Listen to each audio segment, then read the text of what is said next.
You guys know that I have a passion. What's my passion? It's extending human potential and performance, whether we look at therapies that come from the anti aging world, whether we look at gym and exercise performance, whether we dive into the mental aspect or spiritual aspect, or we look at our ancestors and try to get some of their wisdom and combine it with some of the technologies that is happening today to make us look good, feel good, and basically show up better in the world. Now, on this show today, I hunted down a man with a similar goal. He has studied with Buddhist monks in Nepal. He has also learned from the Native American elders in North America. And what's really exciting is that he's even been with 34th generation Shaolin monks in China.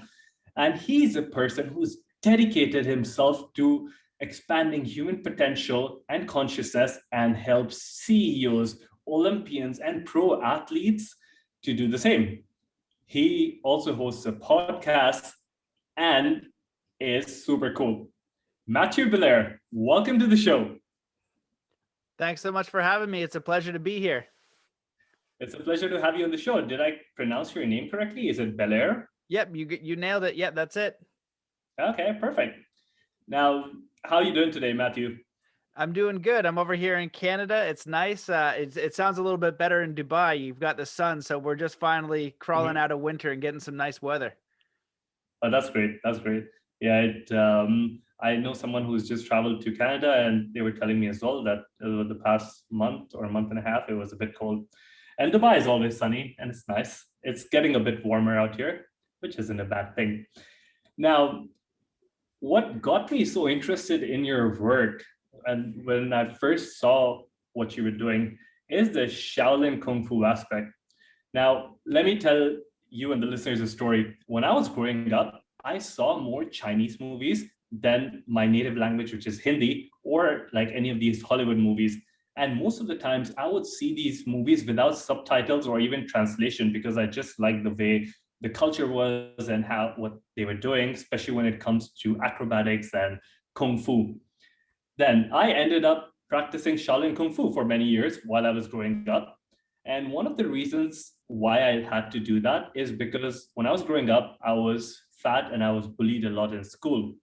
And practicing Kung Fu over the years gave me the confidence and the courage to stand up to bullies. And I still credit all my discipline in health, wellness, and everything that I do right now to practicing in a small room or how to do tiger's claw or the drunken monkey.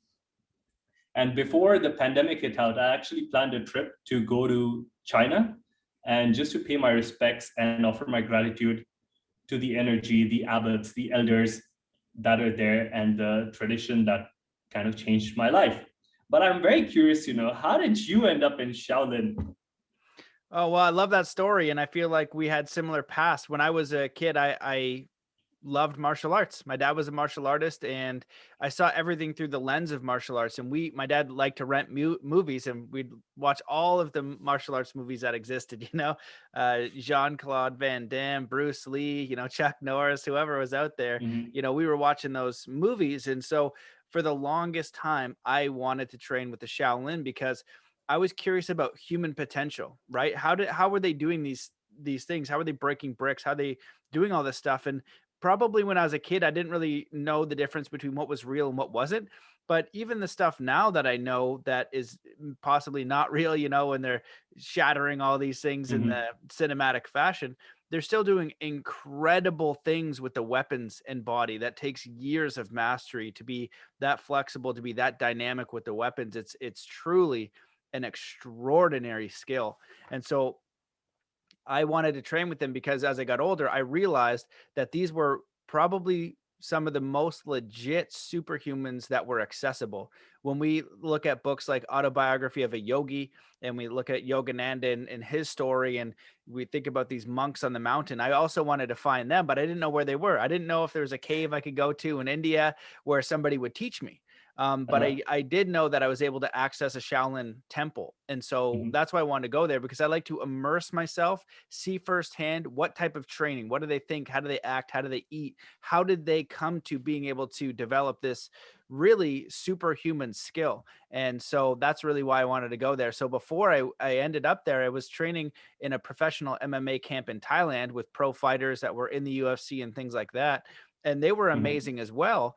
But the difference is these Shaolin masters were on a whole nother level. They had an integration of a side that these MMA fighters don't have. You know what I mean? It's something, it's another level. Yeah, MMA is good, and I like the UFC, and I like combat, and I think that that's fascinating. But this spiritual element, this mental or emotional element, or whatever it is that they have, those MMA fighters don't have it. And one of the masters, several of them can do similar things, but he could break stone with two fingers. He could break bigger pieces over his head, on every limb of his body. And look, if you look at it, you think it's unbelievable.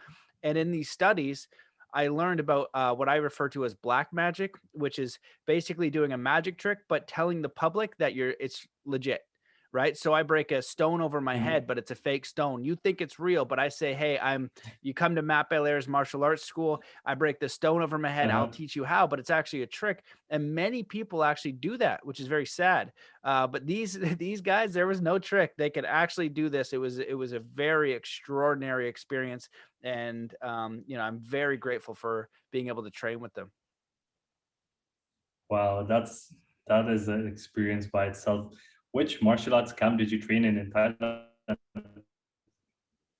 You cut out there. I think it was. I actually can't remember. I have a Was there? little diploma, but it was in the Gunzu Mountains, Ghenenzou, I believe, and it was a 34th generation Shaolin temple Okay. that they had only opened up for the last 10 Uh-huh. years to Westerners. So I Mhm. was relatively new because before that they had closed doors, and so the way that they do it, they treat you like one of theirs. So people were getting injured all over the place because their style of training they grow up with, right? So we had to do like power stretching where you would get into the splits, and a Sifu or one of the masters or teachers would yank you down and just hammer your legs, right? And people would be getting injured. I was like, this is not how you stretch in the Western world. You know what I mean? You got to do it a Mhm. different way. But the way that they train, it's like they're treating you the exact same way. They couldn't speak English. There was a translator. So it was crazy. It was ruthless. We were like punching and kicking trees, right? We were doing the training that they were doing. It's like, if you want to sign up for this, you're doing what we would do. And I think that in one way they were a little bit easier on us, but still it was the toughest training that I've ever had to do. What I say is like they take what you think you can do and they double it. So once your body is toast, it's like what David Goggins says. If you guys are familiar with David Goggins, who's a friggin' Mhm. animal, he says, when you think you're 100% done, you're probably 40% done. And that's what they get out of you. They do not let you quit. They push you farther than you think you can go. And I think that's a really important thing for people to experience and understand, because we put on our own limiter and we want to put ourselves in environments that get the most out of us, to get the best out of us, because then we can take that gear or that knowledge and understanding of who and what we're capable of into all other aspects of our life. Mhm. Apart from the fact that your body or your mind always tricks you into believing that, hey, you're done and quit right now and this is all going to be safe, because one reason for that is like we love to live in a safe and a consistent environment, and every time that hypothesis is challenged, our mind kind of like curls up and gives us all these visions and keeps telling us, oh, this is going to happen if you push even more, and that is why we slow down. But apart from that, was there anything else which was very strange in the Western world that you learned in Shaolin? There were so many things. Just basically how they live their life was completely different in the temple, right? So they were Mhm. living a different life than the city. You know what I mean? Like they had their own world going on, and everything revolved around training. They ate, slept, and lived and breathed training. So one of the things that we had to do, was punch and kick trees. And at the Mhm. academy, you go to these trees and there's dent holes in the trees from fingers, quarter-inch thick into the tree, right? Conditioning the finger so that they can break stone with it. It's just a ridiculous practice to be doing. And also, though, the other element that they had, martial arts is mind, body, spirit. So every morning they would do an hour of, qigong, or some of them would do tai chi. And so they really integrated this spiritual aspect. And y- many people have the idea of this, in The Western cultures, they call it the Tao or the energy field. And that's Mhm. really what they're tapping into. They're harnessing that with their intention in their body and aligning with that to be able to direct their energy to become, really present, to master their body, to put all of their attention on maybe their fingertips, maybe their arm. And that's what they do when they break something over their head. They'll put all the energy, all their chi to the top of their head, and then all of a sudden they'll smash a brick over it. Oh my goodness, right? So it takes extraordinary levels of consciousness, of Mhm. will, and of trust and faith. You know what I mean? You have faith in your body, you have faith in the energy field, you have faith in the creator. Say, hey, okay, now you can break this brick over my head. And it's just like you're demanding of your body to reach its capabilities. You're demanding to work with these fields that are around you that you are a part of to get the most out of what you do. And so it's a really extraordinary thing when you see it in real life. And then also the discipline of the training, because kind of like what you said before, we're in a culture where things get easy. We get sedated and we get docile, right? We do our job, and we get the quick food. We want Mhm. to sit in the couch, and it's comfortable and it's easy. And as humans, we want to do that. And there is a time for that. And so often we have to push ourselves to really find out what we're capable of. And that's what this training and this environment does, is it gives you the opportunity to continue to test yourself. And you have to do it over long periods of time. It's just like the weight loss journey. If you're really out of shape, and you have a terrible diet and terrible work ethic, and you don't work out, it's going to take you a few months. But what you ultimately want to do is you want to change your way of being so that health is a priority. It's not like you lose a bunch of weight and you go back. It's like, no, I'm going to Mhm. change my way of being. I'm going to change my practices, my values, how I show up in the world, so that way the new way of being is integrated. It's not some sort of vacation, it's who I am. And this is why you see top TV shows like The America's Biggest Loser, and people who go out there, lose a bunch of weight, and basically they're struggling their way through the weight. They lose a bunch of weight, they get a bit famous, and then a year later, it all comes back to them because they fail to integrate the basic concepts of how to live life in such a way.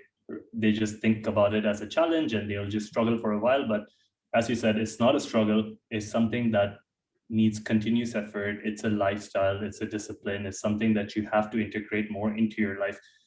Even when we talk about things like lottery winners, right? Like people who win lotteries, look at them on an average. If you look at them a year later, they're back to the same, uh, probably a little bit better, but mostly to the same criteria because they just don't know what to do with that money. They don't have that discipline. They just made bad choices and then they get back to the same. Now, have you seen Harry Potter as a kid? I've seen some of them. I think there's like 20 of them. So I've seen a Okay. few. Do you believe in magic? It depends on how you define magic, but Okay. probably. Something, okay, Like let's talk about miracles? miracles, supernatural, things beyond explanation, things like 100. that. Yeah. Oh, I'll yeah. keep everything into the magic category. 100%. Yeah. Okay, so let's imagine, or let's put up our imagination hat and think we can go into the world of Harry Potter, when, or like any other magical movies that you might have seen, where you are a wizard and you have the power to like change things in the environment, change clothes, change people.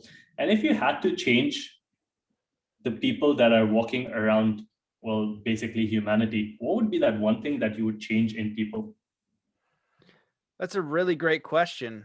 I think that if I could offer them anything, it would be, peace within themselves, like self-love and peace. Because if they had that, if they had fulfillment, if they had peace, if they had self-love, they wouldn't harm each other, and they would want to Mhm. spread that feeling to other people. And so one of the greatest spiritual teachings I've ever come across after reading, hundreds of books and studying this pretty much my entire life, was from my friend and one of my Native American teachers, David Lombert Senepas, who said, do 3 kind acts a day, go out of your way to do it, and don't tell anyone.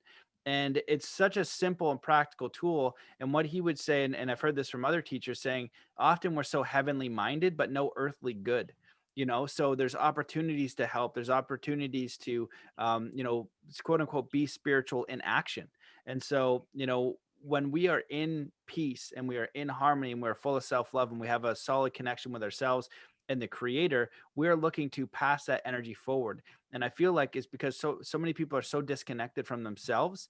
They don't have strong self-worth and self-love, and they don't have a strong connection with something greater, where they're going around, and because they're a little bit disconnected, they're more manipulated and they're not as present and aware. And so they're not looking to pass that energy forward, because even if you study people who harm people like criminals and things like that, Mhm. it's always because they aren't integrated. Something happened to them. They haven't been able to heal themselves. So they pass that on. You don't see people who are full of self-love and self-worth go harm other people.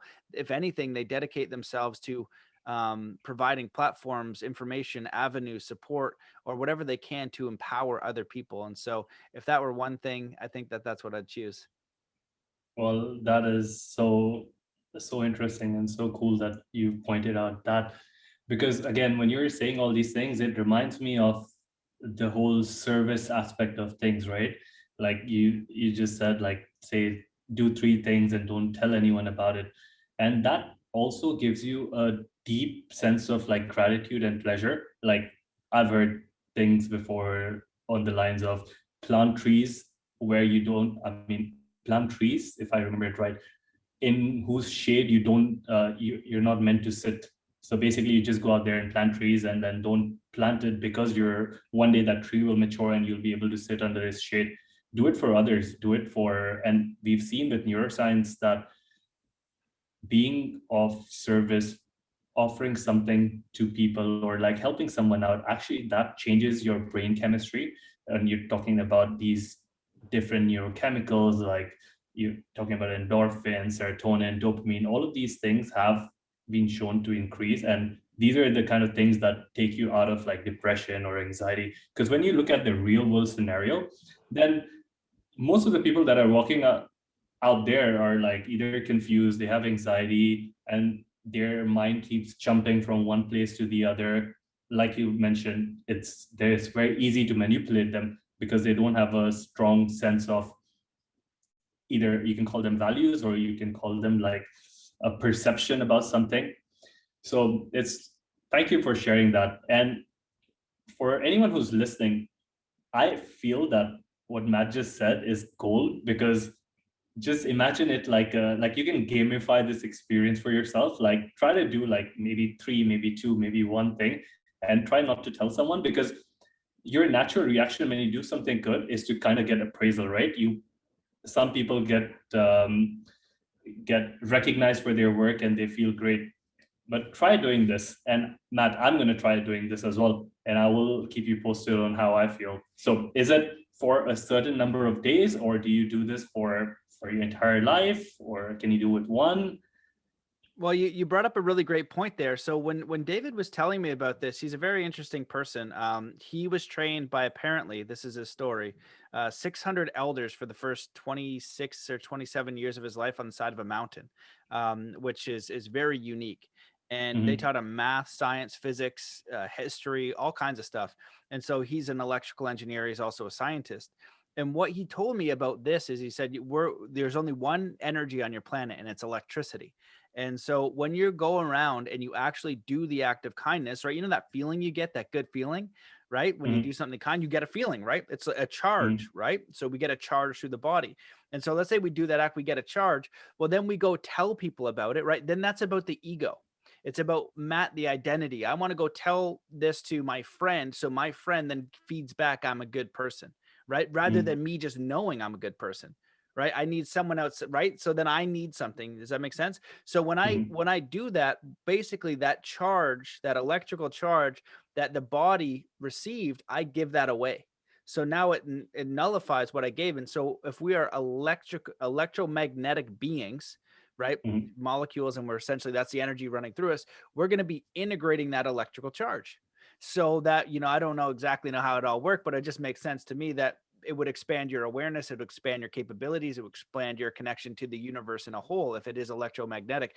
And training with the Shaolin monks, I did witness some of that, and I heard some stories about the monks being able to master this energy and actually shooting energy to their students. So the story that I heard was, one of the masters, they were doing what they do is they basically make you, among many other crazy things they make you do, but Hmm. they'll make you do something to complete exhaustion, right? Just run a kata or whatever for an absurd amount of time so your body cannot function. You are done, right? If you think, and then they'll train, basically 6 or 8 hours a day. So you can do 10, 100 push-ups. Well, they'll make you do 1,000. And then after that, the Hmm. next day, when you can't even do one, you're still doing another 500 or 1,000. And apparently one of the masters came by as somebody was just toast, and he did a little shake with his shoulder. And all of a sudden the student apparently got this second wind of energy.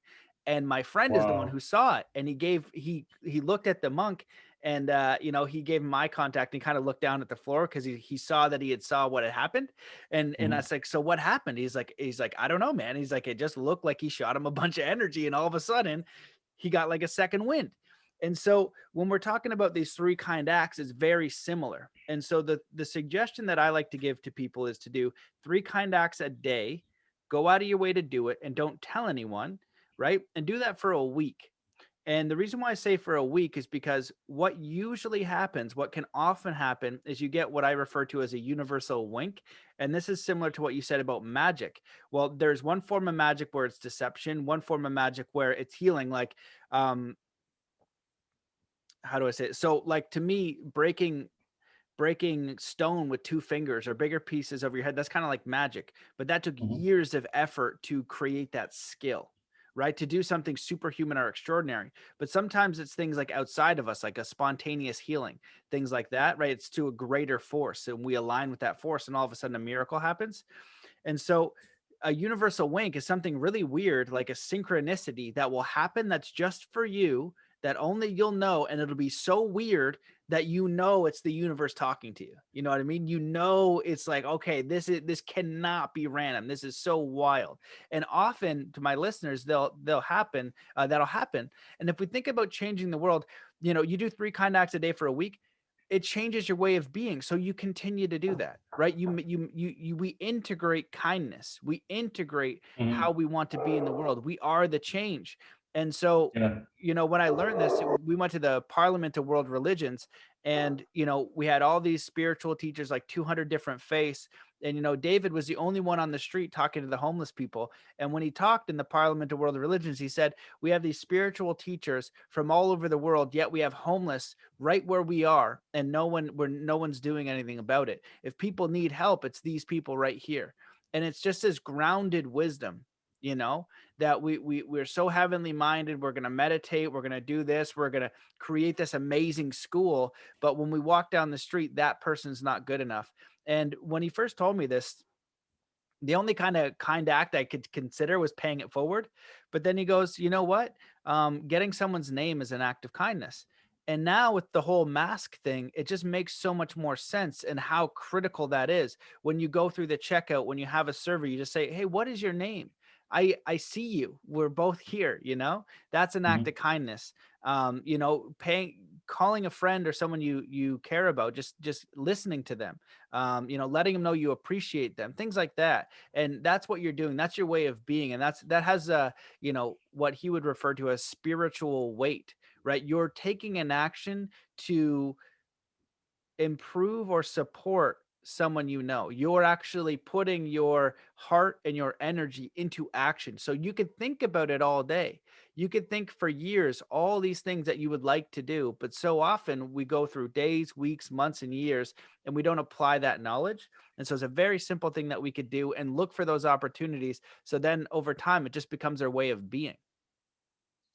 That is correct. I think whatever you just said was it. It resonates with me a lot because I have had those universal winks, and when it first started happening, it was more like, "Ah, I got lucky again," and then I'm just like, oh, this is luck. This is this, and then over a period of time, like you mentioned, it's you just can't help but deny the fact that this has happened just for you in this very moment, and there could be like a million or a trillion different possibilities, but in that very moment, you probably thought about it, or you wanted something to work out in your favor, or like things to turn. And sometimes these things are like next to impossible, but they do happen. And what I have also learned is that being of service or having this So some people can be selfish, right? And some people can be selfless. So this selflessness of, just doing things, not looking at things and thinking that, hey, what can I get out of this in, probably not now, but in a month, in a year, in a week, whatever. But the moment you do something and then you just don't expect anything out of it, you completely detach from it, that kind of brings you more closer to your own self. Like you said, connecting with the universe, having this energy field, this vibration that goes on through you. And people who are listening, we're not talking about electrical fields. We know that the body is biochemically sensitive, and the Earth's electromagnetic field and the solar cycles and the lunar cycles, everything that happens in and around this planet directly affects our state of being. If you don't believe me, check out what happens on a full moon day. On a full moon day, you'll see all the mental hospitals have like extra staff because people start going crazy. There are more murders on the street, and the police is most busy on a full moon day. That is the power of how these invisible forces of energy react with us, our environment. And surprisingly, we're talking about energy and things like that. I was in Ukraine, and I've done a similar protocol to this before, but I went through this sort of a spiritual facility, and I did like a analysis of my aura and my energy. And I was, before this podcast, I was actually reading through it so people can see this on video. Um, it You can like literally measure specific energy fields from your body, and it tells you like it gives you a representation of which chakra is activated, which chakra is not activated, what kind of mind body balance you have. And it's basically a 25-page report in Russian, so I need to find some time to translate it. But yeah, these things are there, these things are available, and sometimes it's more than what you're just thinking. It's just the way you feel, the way things around you are. And talking about energy and things like this, there are so many things, right? When it comes to human performance, human optimization, when it comes to sports, when it comes to health. But what I find people do normally is only look into the realms of nutrition or training. Those are the big ones, right? Sleep has got a lot of attention recently, so everyone's like, oh, I want to, but still not all over the world, only in some parts, like people are focusing on their sleep. But there's so many other factors, and I call it the invisible factors, because these are things like air, water, vibration, electromagnetic frequencies, sound. And these things also play a very important role in human biology and performance. Now, in your personal life, and I've heard a lot of people talk about EMFs, and we've spoken about this on the show before, about EMF, about air quality, about water quality. But there is one hidden variable, or one variable that comes towards the end of this spectrum or this list, that people normally don't talk about, which is sound. So I'm very curious to know, because you've been in these monasteries, you've been in Nepal, and one of the most impressive things that you can just experience, because you can't talk enough about it, or you can't like write about these things, you can just experience it, is the vibration that you feel when you're in a place which has a certain spectrum of sound. So I wanted to get your take on, like, what do you think about sound healing, sound energy? Do you use it in your personal protocol? Do you share it with your clients? Like, what's going on with sound? Because we don't hear about it much. Yeah, that's a great topic because sound is incredibly powerful. They're making a lot of progress in binaural beats and Mhm. understanding all of these different avenues that haven't really been explored, but they have been explored in ancient times because everything is vibrational in nature. And so, to give you an example of that, when I went to Egypt, there's a place called Saqqara, and Mhm. this was apparently the hospital in Egypt. And so there's this wall that you go to, and it's a wall and it has these squares that have an indent, right? So you can go into the square and then it's just wall again. So it's kind of like into it. And the guy said, go to this wall and stick your head in it. You're gonna feel something, right? He's like, you don't have to do anything, you don't have to meditate, you don't have to do, just everyone will feel it. Go stick your head in the wall. So we're like, all right. So we walk up, you stick your head into this wall. It's just kind of like a frame of a picture, right? But you can go Mhm. in, and so you go into it and you can feel a vibration. It's Mhm. like, what is happening to feel that vibration. It's such an odd thing. And so when you go to Nepal, a lot of the time they have gongs, right? And it's like this wave, right? And what it really does, it does many things, but one of the main ones is it just gives you something to focus on, to bring your attention to full awareness. And so, one thing your listeners could do right now is just think about throughout your day, right? When you go to sleep, think about a time in the day where you came to total and complete full awareness to the present moment.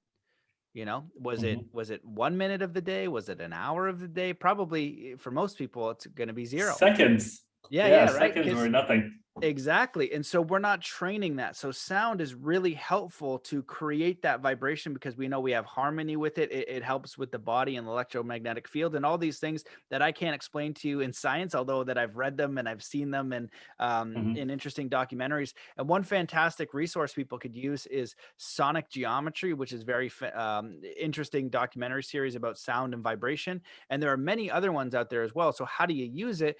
You can use crystal singing bowls. You can use, actually, here, I'll play these. This is actually from Sonic Geometry. So my friend Eric Rankin, he Yeah. created these chimes on perfect sound and harmony. And the first time I heard these things, I was like, holy smokes, like, what is that? And so what he did was he took the geometry and math, put it together, and then linked it up with sound. So for example, I can play this and just have a listen.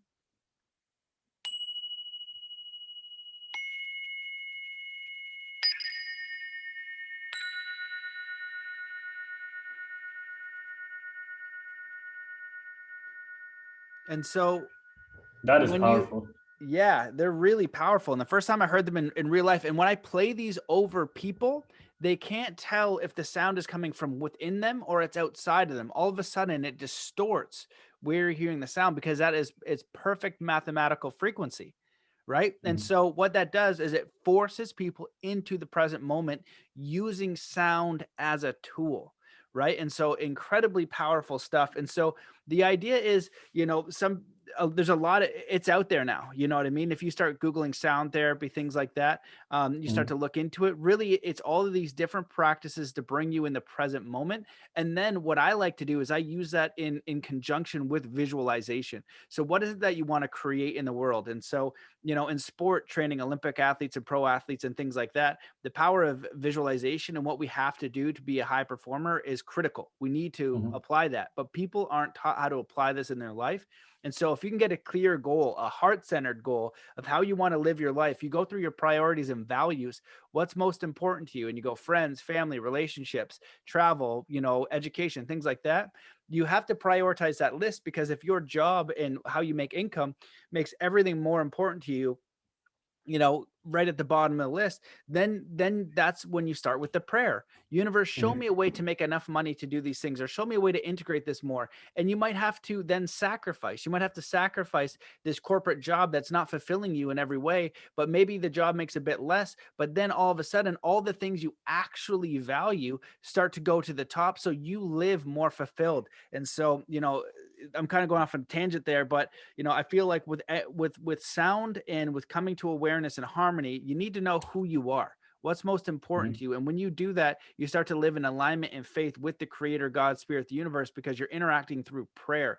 And the only way you can know if that thing exists, well, there's probably other ways too, but one of the main ways is you need to start making these leaps of saying, you need to help guide me.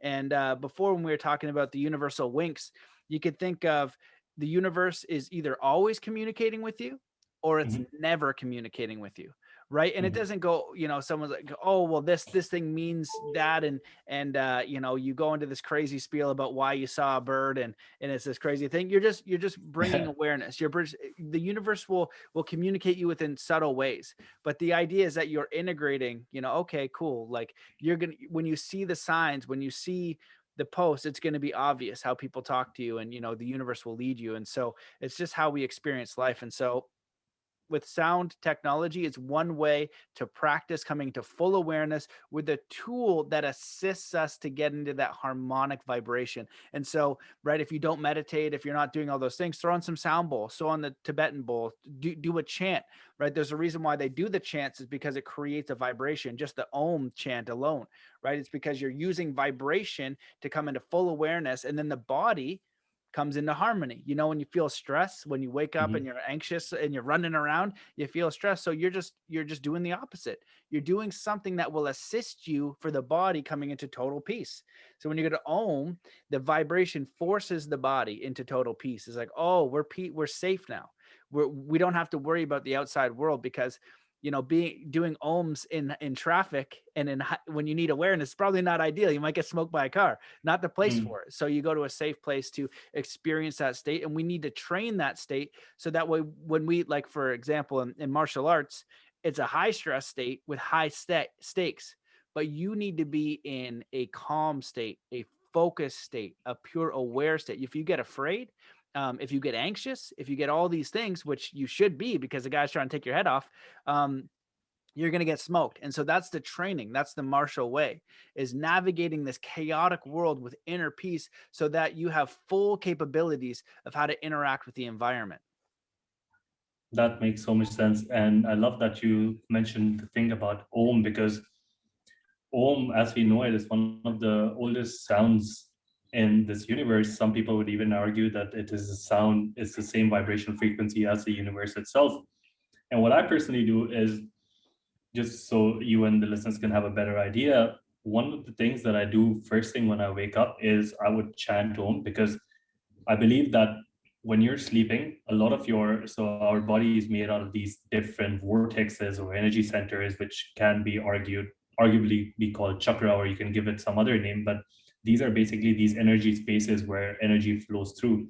And when you're sleeping, most of your, especially in a modern world, most of your energy centers that is activated as soon as you wake up is your lower energy centers, which are the same energy centers used for survival and just living and basically surviving. And those are the stressful energy centers. So every time you wake up in the morning, if you're not completely zen, and chances are you will think about the next meeting, the next deadline, the how much traffic is going to be on the street, because all of these come from very survival emotions. And what you can do to counteract that, well, what I personally do is I have different kind of like exercises borrowed from all the way from qigong to tai chi to yoga to different martial arts. Like I learned a different martial arts along with kung fu as well. So I integrate all of that. But one of the things that I do is to chant Om, because as soon as you chant it early in the morning, you will feel a vibration frequency that starts from your lower chakra and it extends all the way up to your head or your crown chakra. So that is a good tip for anyone. And you don't have to be religious on this one. Like I would have some Muslims or Christians tell me, oh no, but I'm not a Hindu and I don't have to say, I mean, I would never resonate with that, but it's not about religion. It's not about those dogmatic things. It's just about the vibration and the frequency. And, like you mentioned, binaural beats, again, a great thing for those of you who are not listening. This is just modern technology has created these beats where you play one, like let's say 10 hertz in one ear, a sound frequency, which is very nice these days, 10 hertz in one ear, and then you play 6 hertz in the other ear. And what your mind does is subtracts those numbers, and then you're left with 4 hertz. 4 hertz could be very close to a theta brainwave frequency. So your brain automatically readjusts itself into a theta brainwave frequency, which is associated with dreaming, with like even dreaming, lucid dreaming, things like that.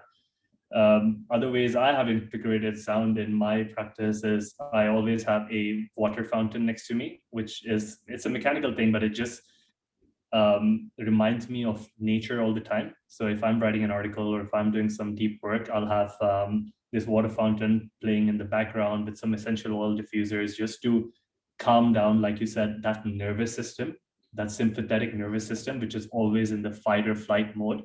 And just bring yourself back to harmony, thinking that, okay, things might be chaotic, but you need to learn how to like regulate your own nervous system first, because if you don't do that, you'll get smoked by in traffic. It's the same thing because someone cuts you in traffic and you're like, oh my God, this guy. But at the same time, if you had a control over your nervous system, you would just be like, one of these days, let it go. So I really like that you spoke about it. And you are an athlete yourself, right? You train so many people, you're in great shape. We can see it in all of your videos and things like that. And you created a program called Zen Athlete, am I correct? Is it a book based on a program, or is a program based on a book? How is that? How does that work? Yeah, so my original process for all of this was sports and martial arts. And when I went to Mhm, Whistler, I became a professional snowboard coach. And it was weird that people didn't know the basics of what I had learned through martial arts. I was also mhm, studying peak performance, sports psychology, anything to increase performance through mindset or any other tool, nutrition, fitness, and things like that. And most of the world, they just focus on fitness, right? And now nutrition, but not the mental game. But this is obvious in martial arts. It's already integrated. So I thought it was weird that they didn't know this stuff. And so in my late 20s, I wrote Zen Athlete. Like I was already coaching people in the mental game, and I created a product for snowboarders and then for all extreme sports athletes. And then I created the Zen Athlete program, which was basically what I would train my Olympic athletes and high level athletes through.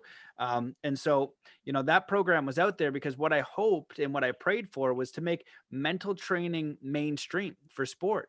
Just like now kids have a nice gym because we understand that, having a healthy body and a strong body will improve performance. Well, the same way with mental training. So why aren't we teaching these basics to kids? Your internal dialogue, how to quiet your mind, how to visualize, how to do self hypnosis, which is incredibly easy and simple and not mystical in any way, mhm. basic meditation, basic intention, things like this that all pro athletes now use.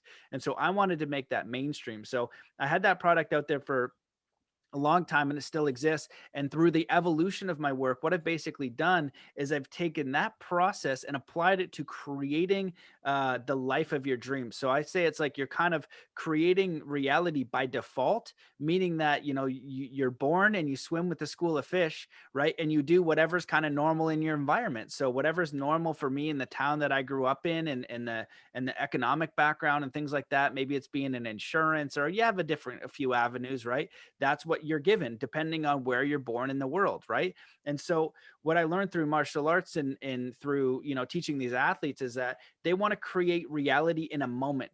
They want in right. They have a meet. They have to. If I want to do a backflip over a 70-foot jump, or one of my athletes, Brody Carmichael, he's a freestyle motocross rider, and he reached out because he fell on a front flip on his motorcycle, and he said, "Hey man, I heard you're good at what you do. I want to land this front flip, and I want to do these front flip variations that have never been done before."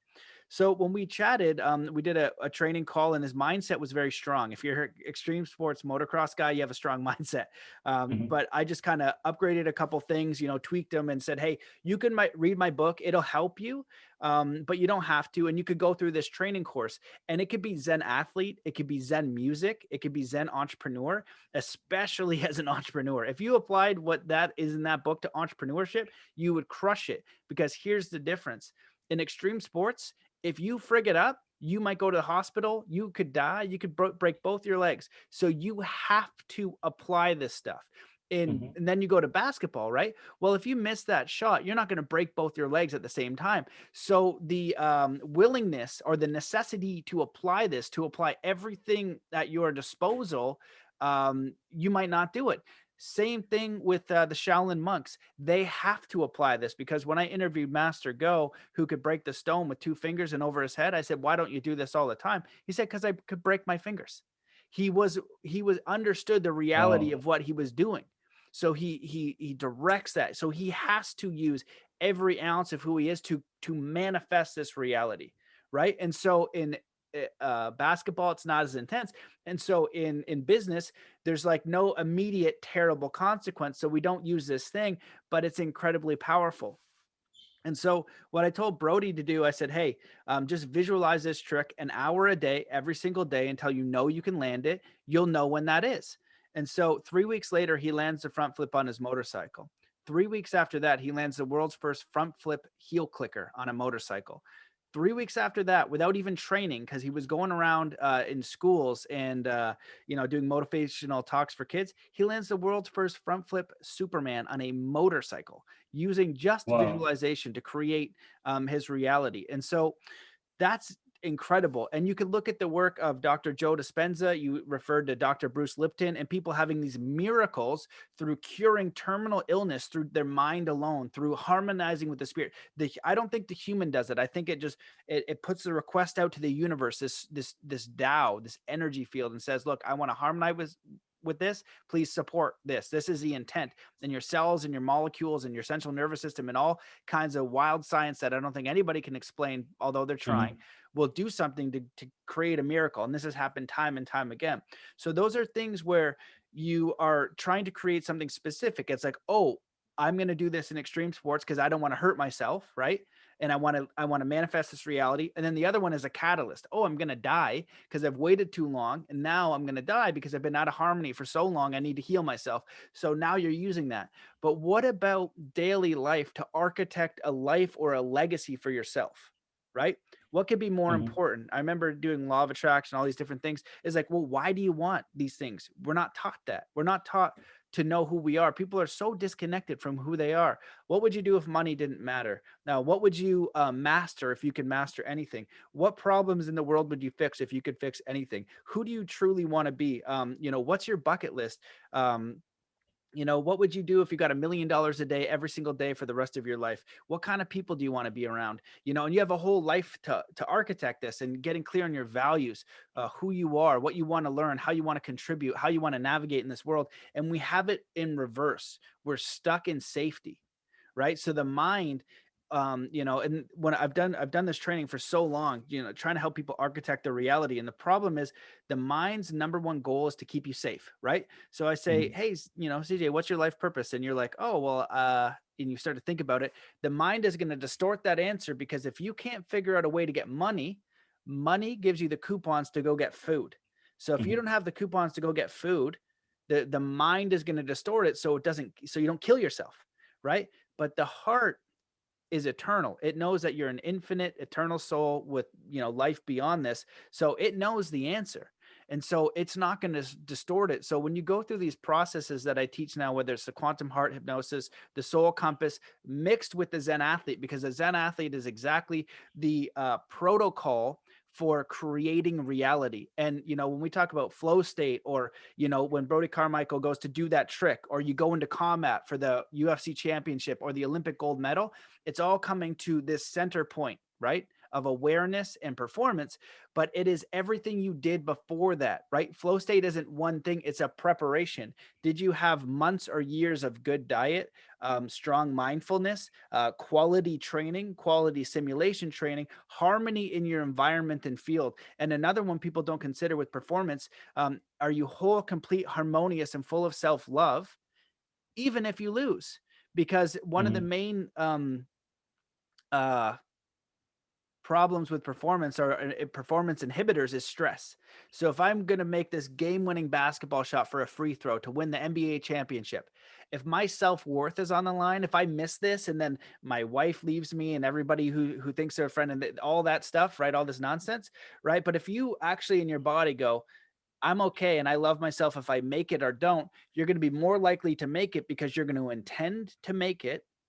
Your self-worth isn't on the line. You're complete as you are. You don't need to achieve something in the world to be whole. You're giving that to the creator, God, spirit, the universe. And so we move towards consciously architecting our life, and that's why these things are more challenging, because it's over a time frame. It's not one jump, it's not one Olympic performance, it's not one specific moment in time. It's architecting your life through time, in a state where you're fulfilled and content, but you're navigating this balance of life, of work and effort, and also clearly looking at what are your values. So when you keep sacrificing your top values for money or for all these different things, what's happening is your soul is being eroded.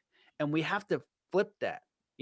Because you can make money, you can absolutely make abundance through your service to other people, but you need to know what your values are to see if you're being honest with yourself. And then you use this toolkit to go ahead and manifest it. And now you're working with the universe because there's no set path to creating and architecting your life. Every single person has a unique journey, and you can just know if you're honestly moving in that direction, or you're just going with the school of fish because it's the easier thing to do. It keeps you quote unquote secure, which there is no Safe. security, quote Yeah. unquote safe, but there is no safety. And so it's an extraordinary thing to do. Not everyone's able to do it, but it is available to everyone. And I feel like it's a very powerful way of being. And in interviewing a lot of people, those are the ones truly fulfilled. They have to make that commitment and know that they'll be supported. Having that trust in the universe and in God or in the energy field, it also adds a lot, because the more faith you have in things which are probably beyond, because I've seen UFC fighters all the time, like you can prepare to see how a person fights, if they're right-handed or left-handed, what kind of like takedown do they use all the time. You can keep preparing for things, but there are some things that on the day would change, because everyone's preparing, right? They're using different strategies, everyone's doing different things, but you will be faced with a point where you have to step into the unknown to get to the point where you really have to be. Because again, if you're safe, if I'm just like in my house and I'm okay and I'm like, you know what, I'm safe right now because of anything that I would have done in the past, or any steps that I've used to come here. But if you really wanted to go to the other level, like your athlete, you wanted to do that flip, like you really have to put in work. And sometimes it's not like you have to, you know, like I mentioned this all the time, like run at the treadmill, or I mean, those things are important. But the point that you brought up, visualization, is something that everyone's missing these days, because people want to struggle, diet struggle, give up on things, and do a lot of like self-harm in order to get somewhere. But they would not take some time to just close their eyes, sit down, and either meditate or visualize uh, their perfect future. Because we know from the studies that have been done in Harvard, and like you mentioned, Dr. Joe Dispenza and all of his work, that sometimes when you take two groups of people, like Harvard does this study where you take two groups of people, and then one group of people, you ask them to play the piano and train how to play the piano. And then the second group of people, you take them and you just ask them to imagine how to play a piano. And over a period of time, every system in their body, both of those test subjects, acts equally. The people who visualize it and the people who have actually trained with like some professional person doing the piano. So it also shows us that taking some time to relax, taking some time to get in touch with your real self, in touch with your vibration in terms of your intuition or frequency, can have a great effect on you. But most of these things aren't being taught to us, right? You don't get to learn. I mean, these days maybe there are some schools that start the day with meditation and things like that, but normally you don't hear about this. You only hear about the struggle. And advertising and marketing campaigns also teach us like, oh, you've got to struggle for this, you have to wake up at like 5 a.m., which might be true for some people, because if your sport demands it, you've got to do it. There's no way around it. But overall, when we look at like the entire, like a larger set of the population, you don't have to go through all those struggles to get to where you have to be. Because as long as you accept that the universe, or even you're so empowered that these things can be easy for you, those things will shape your reality and those things will be easy for you. So I'm so happy that we started from the fitness point and we went to the spiritual point, and it just all integrates, because there is not one lens looking at this. If you just go out and say that, hey, I'm just going to look at life through just one lens, you're going to fall. Life, there are so many different lenses, and you have to look at diet, nutrition, spiritual well-being, meditation, silence, gratitude, kindness, forgiveness. There are just so many things that combine and can help you get to your potential.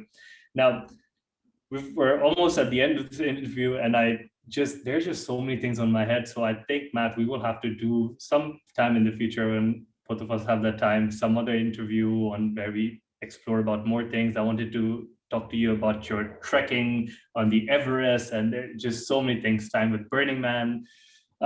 so many things, right? But we will have it for some other time. But for today, you've interviewed so many people, you've got to learn a lot, you've read so many books. If you had to go back in time, and if you had to give your younger self, you can you can give yourself like one, two, three pieces of advice, what would that be? I mean, apart from the fact that, be kind and do these kind deeds. So we've established that already. Is there anything else that you would love to tell yourself? Yeah, well, I agree with everything that you just shared there. I think that was really smart, and I feel like I just want to add on the struggle piece. What you're saying about perspective is so key. Because I think that there is a struggle, but it's like, how do we perceive that struggle? Are we struggling toward what we desire, or is it like a random struggle? Right? Like when I train in martial arts or do fitness or sports, it's a struggle a lot of time. It's like, oh Mm, man, cardio sucks. It's these other things, they suck. So, but why am I doing it? Right? The whole thing in the Shaolin Academy was torture. The whole thing is struggle. Get it? But mm, it makes you strong, right? Resistance makes you strong. So it's how you perceive that. Right. It's like, oh, and what is the goal? Like, oh, I'm struggling because I want to be a better person. Right. And so the problem is when we're not engaged in what that is, like it's just random, but there's no meaning to it. Then it's not ideal. So we can always like frame it in a way where it's more empowering. And then I feel like it goes down to that root question of like, who are you, what did you come here to do? Do you have a strong, because faith is a choice, right? Do you have a connection with the creator? And that's ultimately it. So if you can give your will to the creator, almost as like God, spirit, the creator, universe, please guide me, show me a way to live up to my potential and be of service. Show me a way to live in joy and contentment and harmony with all the things, right? Because we only know a tiny little bit of a tiny little bit, right? But mm. what we know for sure is our intention. Stuff we knew for sure, last year, then 10 years ago was totally different. So information and our beliefs in life continues to evolve. We only know a tiny little bit, but we know for sure our intent. And so if we can be intentional and we can learn how to put a better perspective on things, we're going to live more empowered. So I just wanted to share that. And I love your question. And the thing that I would tell myself is, to have more fun. Try not to make everything so serious. You have more fun, enjoy the process more. And that's been my struggle. The thing that I'm really Mhm, good at that most people are not is I always listen to my inner voice. Don't compromise mhm, your inner voice. The universe will have your back. Listen to your gut. Do those things even though they're not certain. They're not pretty much everything I've done. Everyone's like, oh, you shouldn't do that. Oh, you can't go out here and travel. Oh, you can't snow. You can't. I just did the thing that I knew I wanted to do, and I was being led. I was being pulled by the universe. I had trust. So that's the thing I would recommend to other people that I was actually very good at, and I think it's really helped me. But for me personally, I say have more fun. Try not to take it so seriously. And I know this, and I'm not good at it, and I need to remember that. But don't make it so serious. It's not about enjoy the process. You know what I mean? And so that's the number one thing I'd say is like life can be fun. Enjoy the process.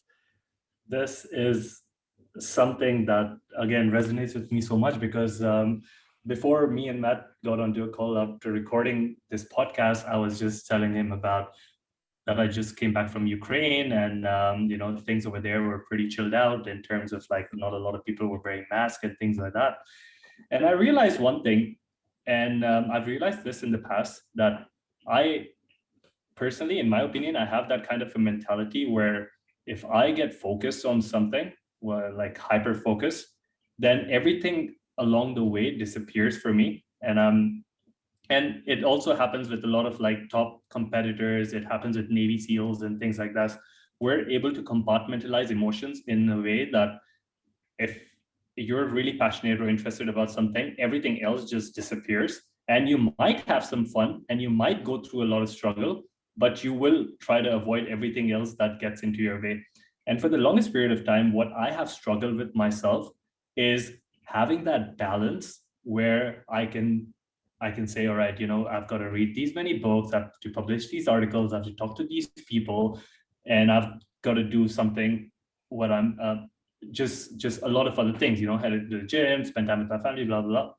And what these things start, when you have a lot of these things on your list, what it starts to do is that everything becomes a task. And what happens is, it's like you're just so focused on this, all right, task A completed, task B completed, task C completed, and you just want to get to the end of that list. But you forget to enjoy every moment, and you forget to have fun. Maybe, like you mentioned, cardio is hard, but does it release endorphins? Hell yeah. Do you feel great when you sprinted better than last time? Yes, you did. So I feel like this is a very important point, like living and enjoying things, even if they're hard, just enjoy them, or just have a balance between, have your work life and then have your play life, and focus on your play life, because 20, 30, 40, 50 years later, you're going to turn back and you're going to be like, oh man, I was just a bit too serious at that time and I wish I could have had fun. So thank you for bringing up that. This is a conversation that I had with myself like yesterday while I was coming back to Dubai in the plane, and I was just thinking like, this trip was fun. I think I should invest some more time and energy in just having fun and doing the serious stuff at the same time. So I really dig that, Matt. Thank you so much. The work you've done, the information that you've shared, everything that you do is amazing.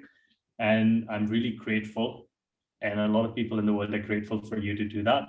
Now, if someone wanted to get in touch with you to check you out, find out more about you, what's the best way to get in touch with you?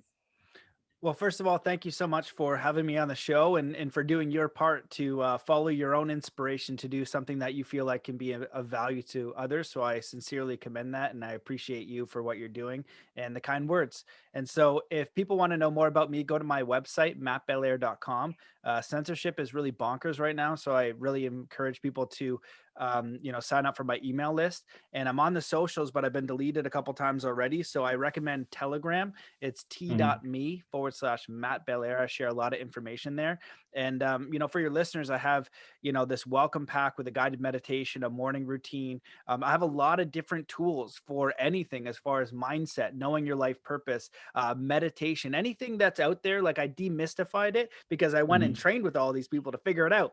Right. So I can make it very, like with the sound technology, what is it? How does it work? How can you use it? Right. I always want to know the best stuff. And after interviewing all these different people from around the world, I can help you make it simple. And so if you have any questions, feel free to reach out. But I highly recommend people check that out. And also within the academy or my membership, which you can have by donation, $1, $2, or for free. I don't give a crap. I'll help you. This Soul Compass course basically walks you step by step to know what your life purpose is. That's not hard. I can talk to anybody in the world and figure out what their life purpose is. Not because I'm some sort of psychic, because I just Mhm. ask you basic friggin' questions that you don't ask yourself. After I ask you the questions, you tell me. We're just Mhm. not designed to do that. So I can show you the process where you'll figure it out really easy. The hard part will be, will you engage in your quest? That's the hard part, because nobody has a set path. It is stepping into the unknown. There is zero certainty.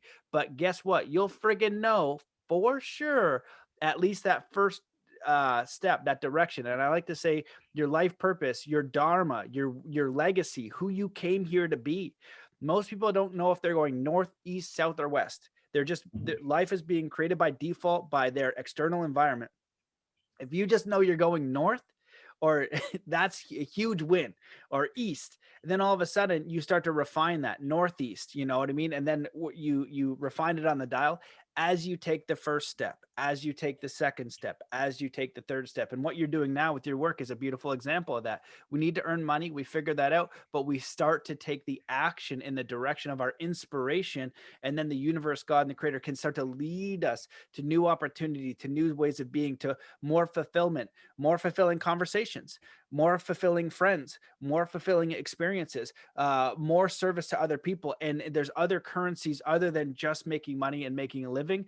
It is a part of our reality, but we want to really be clear on our value sets. What are we compromising if our money is our highest ideal, right? And now, if we can have the most amount of money with our fulfilling work, that's the pinnacle. But there's going to be a time for sacrifice. No one that I've seen achieve mega success and fulfillment at the same time had a clear path. They all had to sacrifice something. And I know multi millionaires, and I know hippies, and I know everybody in between. I know professional athletes, everybody in between. And fulfillment always comes from being honest with who you are, what you want to give back. And I've seen, fulfilled people with nothing and unfulfilled people with everything. And so what we want to do is the universe will provide for us what we need, but we have to engage in our quest. And so there's a lot of tools over there. And the quantum heart hypnosis is a really simple process that people can go through and listen to that and know. So yeah, so there's a lot of tools and resources, and there's also like 500 podcasts. And so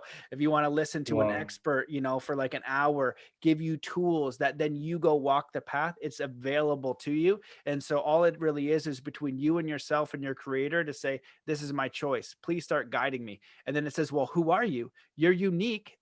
You get to be you. Who are you? Right. And then we have to engage in that path. And that's where the challenge is pursuing that journey over years. Cause I'm here because of, a whole lifetime of pursuit, right? A whole Mhm. lifetime of putting who I was first, right? And then also thinking about how can I give back, right? Who am I? How do I grow? How can I provide value for other people? And that's it. It's these two things that can be very challenging and murky to figure out, but it's a beautiful experience. And so when you die, you're going to know if you've honored yourself, right? Because that mirror, that judgment is going to be you.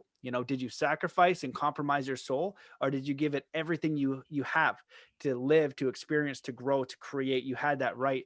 And of course, it wasn't supposed to be easy. This is a challenging space, but you've got access to more power than you might know. So just And to keep especially all of your work that you have laid down for us, so we don't have to go through all of those findings, and people don't have to get to Shaolin and punch the tree. So guys, you can if you here's the want. way to, yeah, you can if you want, but here's what, and this is the approach that I like to take, and this is the approach that, when we talk about biohacking and things like this, it is at the essence, is that it is good to go the hard way. It is good to, go to Shaolin and experience all these things yourself.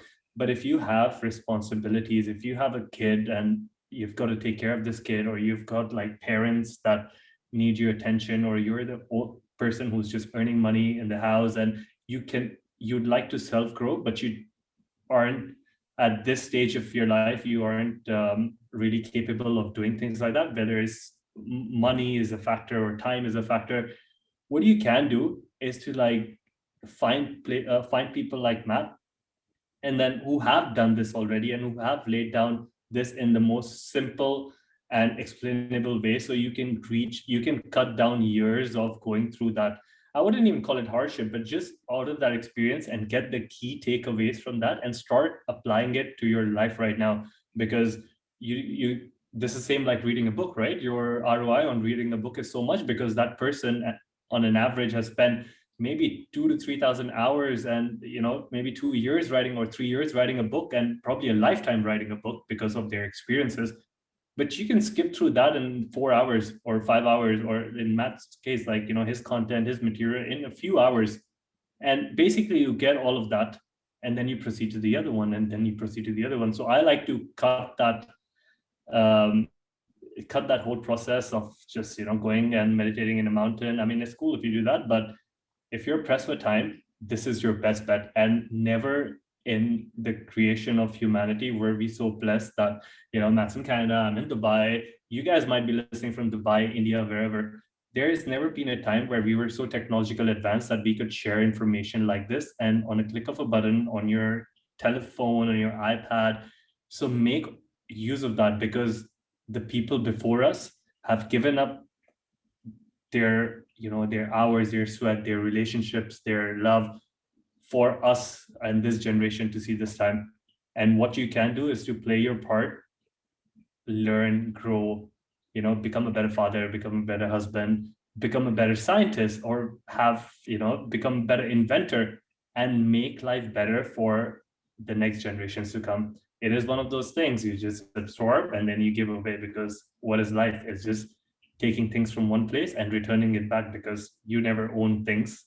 It's there. The consciousness is there. Everything is there. You just have to pick one thing up and transfer it to the other one, like the Chinese philosophers or the Taoists or anyone would like really say. So I'm happy we went through all of that, Matt. Thank you so much. You have a great day ahead of you. Thank you so much. It's been an honor. I appreciate it. Take care, everybody. Take care. Bye bye, guys. Bye.